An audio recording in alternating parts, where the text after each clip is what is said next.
बिस्मिल्लाहिर्रहमानिर्रहीम। अस्सलाम वालेकुम।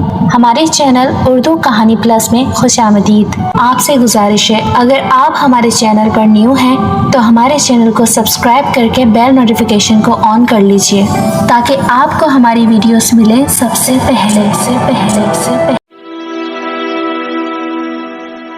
मेरा नाम समरा है और मैं एक नर्स थी, लेकिन जिस अस्पताल में काम करती थी उसे ख़त्म कर दिया गया और अब कहीं भी मुझे कोई नौकरी नहीं मिल रही थी।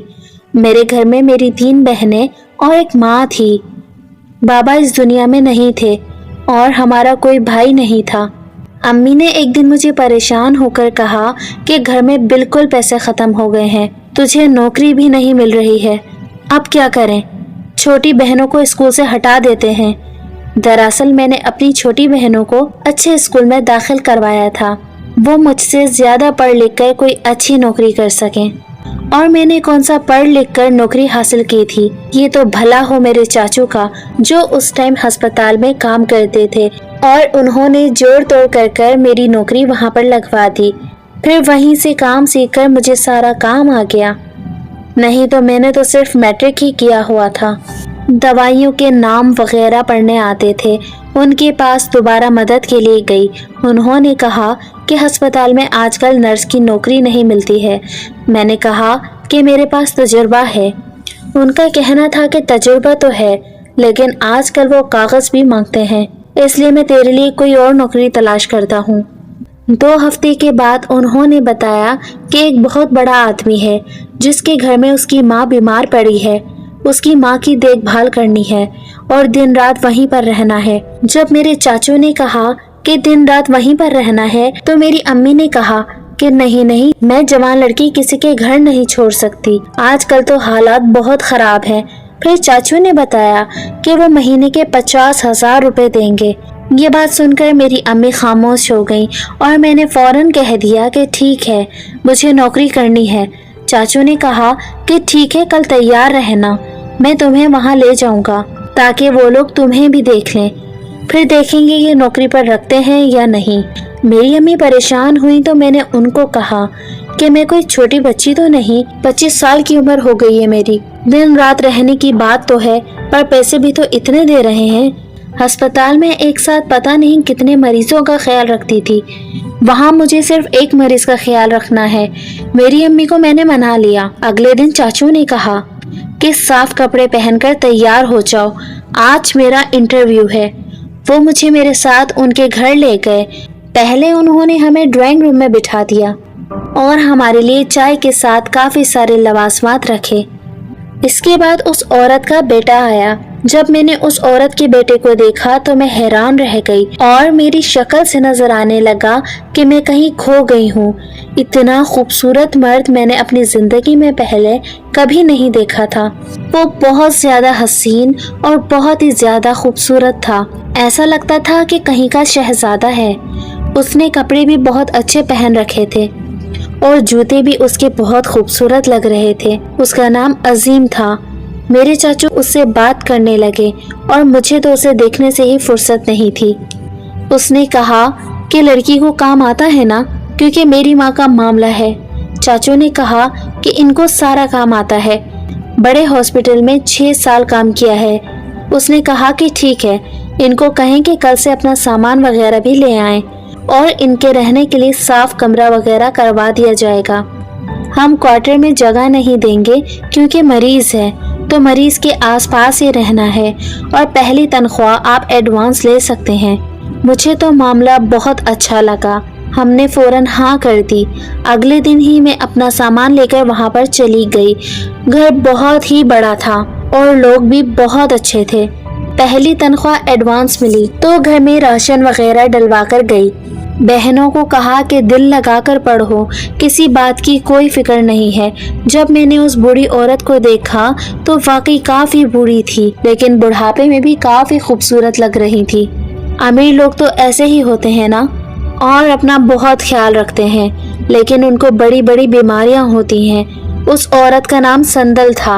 उनको फॉलिज का अटैक हुआ था, इसलिए उनका जिस्म बेकार हो गया है।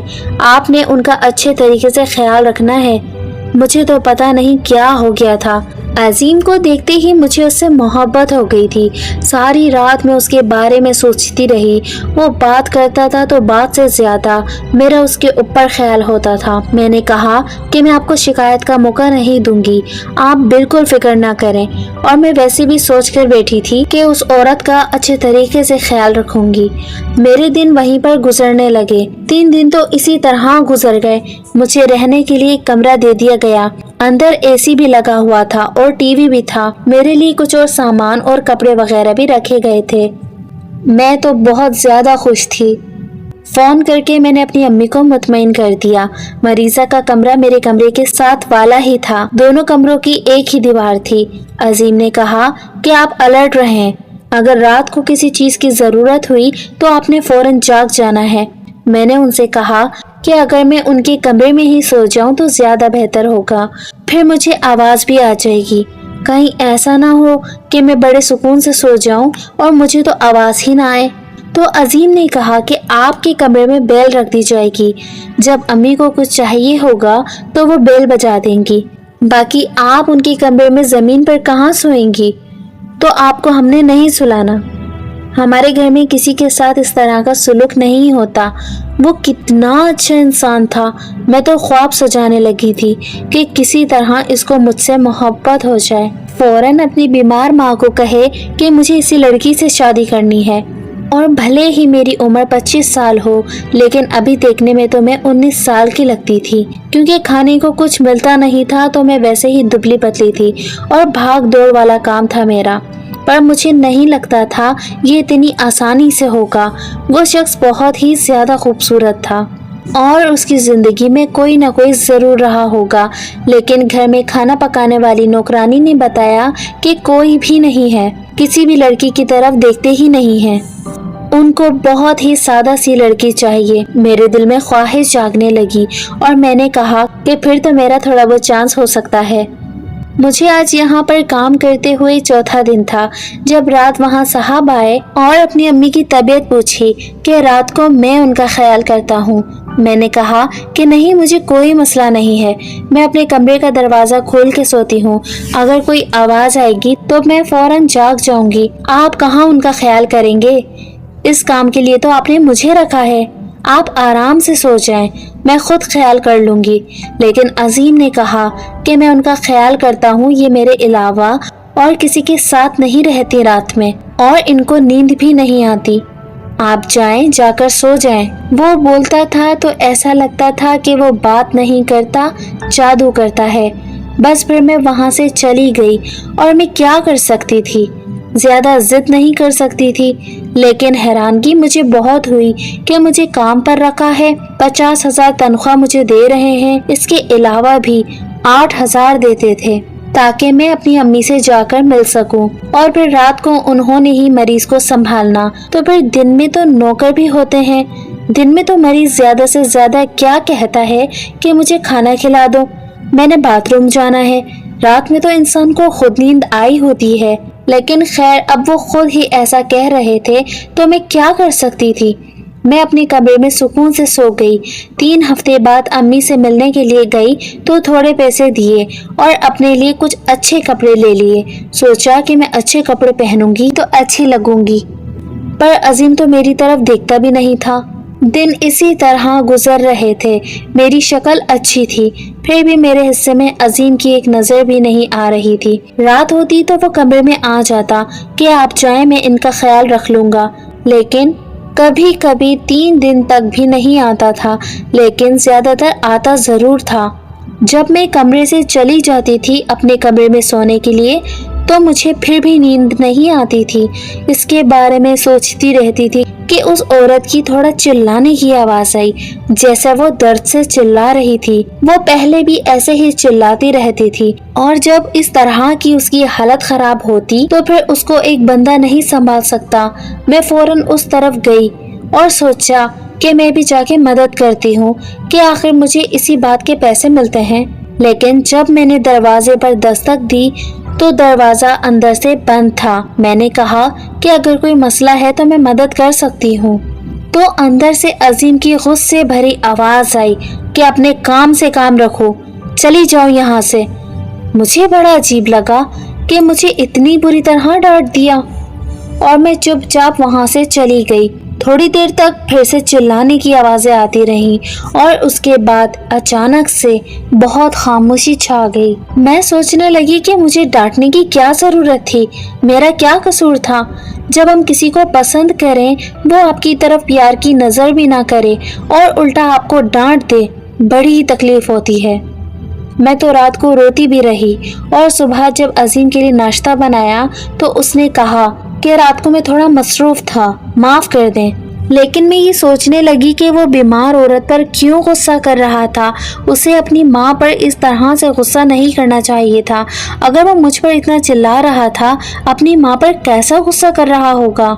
पूरा दिन मैं संदल जी के साथ होती थी। उनकी कमरे की खामोशी दवाइयों की खुशबू में बोर हो जाती थी। उनसे बात करने की कोशिश करती थी लेकिन वो कोई बात ही नहीं करती थी। एक दिन मैंने ऐसे ही उनसे बात शुरू की। मैंने कहा कि आपका बेटा बहुत खूबसूरत है, लेकिन वो कोई जवाब ही नहीं दे रही थी। मैंने कहा क्या इसके लिए कोई लड़की क्यों नहीं तलाश करती। इस तरह मैंने अजीम से मुताल्लिक 3-4 बातें की तो अचानक से संदल मैडम बोली कि अगर तुम्हारे दिल में कोई बात है तो निकाल दो, अपने आप को कुएं में छलांग लगाने की इजाजत दे देना, लेकिन किसी ऐसे इंसान से मोहब्बत न करना जो अजीम जैसा हो। मैं हैरान रह गई। मैंने कहा कि क्या मतलब, आप अपने बेटे के बारे में इस तरह की बात कैसे कर सकती हैं। लेकिन इसके बाद उन्होंने फिर से कोई जवाब नहीं दिया। लेकिन मैंने उनकी बातों से अंदाजा लगाया कि उनको अपने बेटे से बहुत नफरत थी। हालांकि उनका बेटा उनका ख्याल भी रख रहा था, सारी सारी रात उनके लिए जागता था। इतनी महंगी नर्स रख कर दी थी, यानी कि मैं जो कि उनका ख्याल रखती, उनके लिए अच्छी दवाई आती थी। डॉक्टर भी हफ्ते में 2 बार उनके चेकअप के लिए आते थे। फिर भी उनको अपने बेटे से नफरत थी। बहरहाल दिन इसी तरह गुजरने लगे और मुझे संदल जी ने कहा कि मेरे पेट में बहुत ज्यादा दर्द हो रहा है, मेरी अजीब सी कैफियत हो रही है।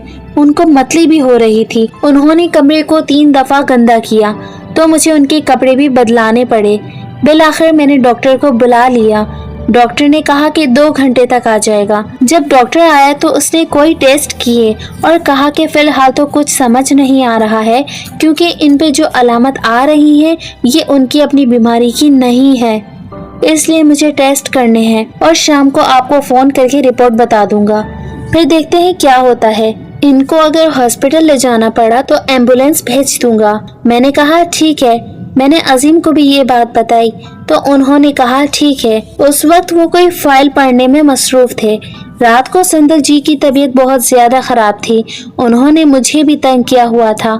वैसे तो इससे भी ज्यादा मरीज में देखा करती थी, लेकिन ये मरीज बाकी सब पर भारी थी, क्योंकि अमीर लोग वैसे भी चिड़चिड़े होते हैं और ये तो बीमार होकर और भी ज्यादा चिड़चिड़ी हो गई थी। अचानक से अजीम साहब आए और बोले कि तुम जाओ, मैं ख्याल कर लूंगा।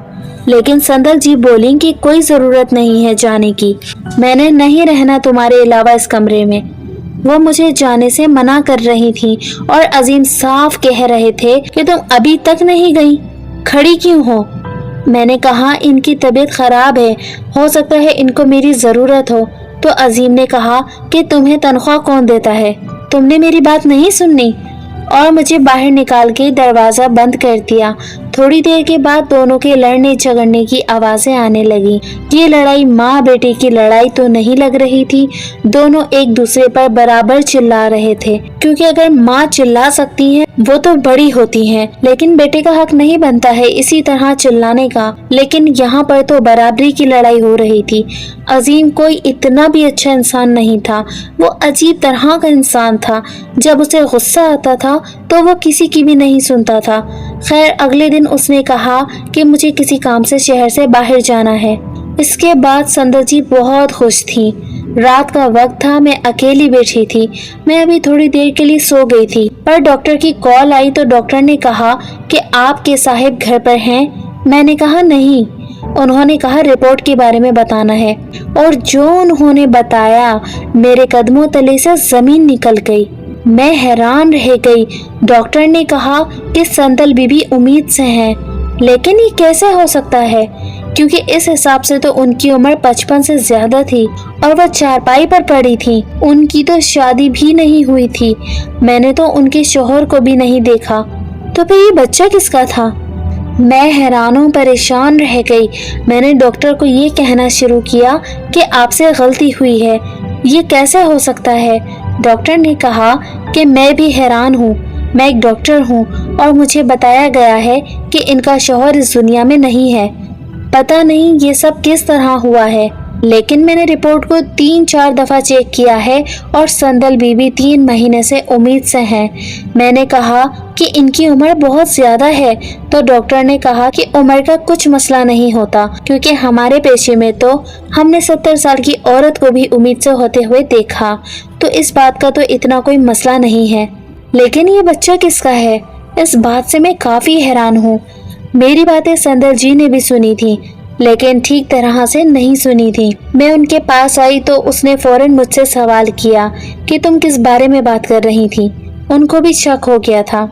मैंने कहा कि डॉक्टर ने ये बात कही है, तो उन्होंने रोना शुरू कर दिया।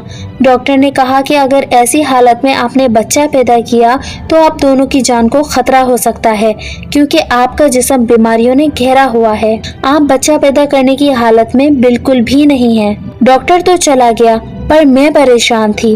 ये सब कुछ हुआ कैसे, मुझे समझ नहीं आ रही है। और आपका शौहर तो इस दुनिया में भी नहीं है। तो संदल जी ने अपने आंसू साफ किए और मुझे ऐसी बात बताई कि मेरे कदमों तले से जमीन निकल गई। उन्होंने कहा कि मेरा शौहर इसी दुनिया में है और रोज मुझसे मिलने के लिए आता है। मैं सोचने लगी कि तभी अजीम मुझे कमरे से बाहर निकाल देता है, क्योंकि संदल जी के शौहर ने उनसे मिलने के लिए आना होता है। लेकिन अगर वह शौहर है तो छुपा क्यों हुआ है?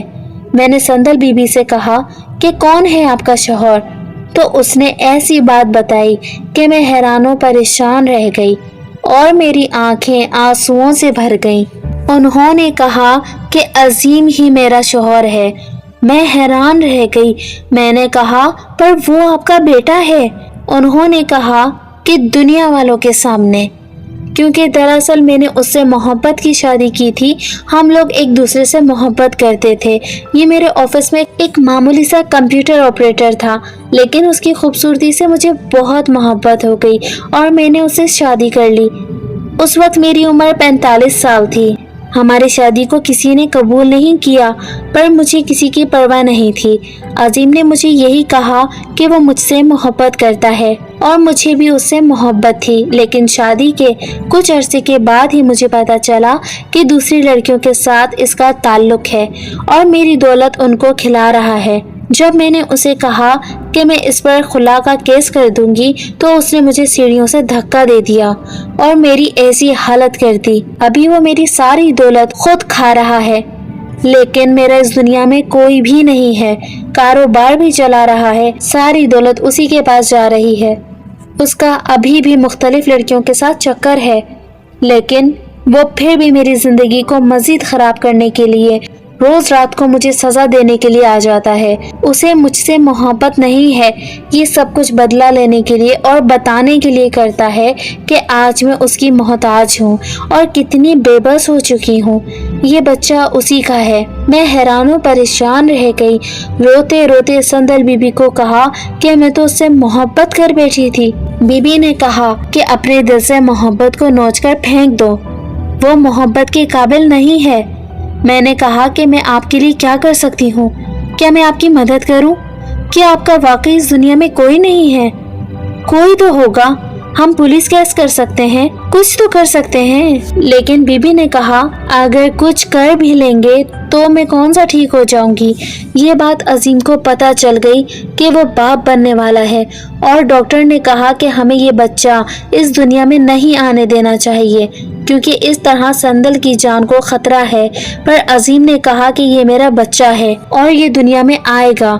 उसको इस बात की कोई परवाह नहीं थी कि मुझे ये बात पता चल गई है कि वो उसका बेटा नहीं है। लेकिन जब संदल ने मुझे एक बात बताई और मैंने उस पर अमल किया किसी तरह 7 महीने गुजर गए और 7 महीने में ही संदल जी को बहुत ज्यादा दर्द शुरू हो गया।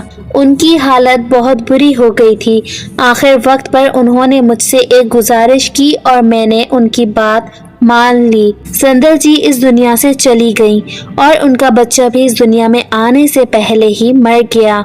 अजीम हार गया क्योंकि जिसको वो अपना वारिस कह रहा था वो अब इस दुनिया में नहीं था। इस बात को काफी साल गुजर गए हैं और दरअसल संदल जी का बच्चा मेरे पास है, जिसको मैं हॉस्पिटल से ही ले गई थी और सबको यही कहा था कि बच्चा इस दुनिया में नहीं है। आज वो 6 साल का हो गया है। मैंने शादी कर ली है और इस बच्चे को मेरे शौहर ने इसलिए कबूल किया है कि दरअसल ये बच्चा करोड़ों की जायदाद का वारिस है। संदल बीबी ने मुझे यही कहा था कि जब ये 18 साल का हो जाए तो तब तुम अजीम पर केस करना और मेरी सारी दौलत उससे छीन लेना और ये बच्चा अजीम का है। ये साबित करने में कोई ज्यादा मसला नहीं होने वाला। इस बच्चे से सबको लालच है। सब यही कहते हैं कि ये सोने का टिकट है जो बहुत जल्दी अमीर करवाएगा, लेकिन मैंने उसको अपनी औलाद की तरह पाला है और मुझे इस बात की खुशी है कि मैंने इसको बचा लिया।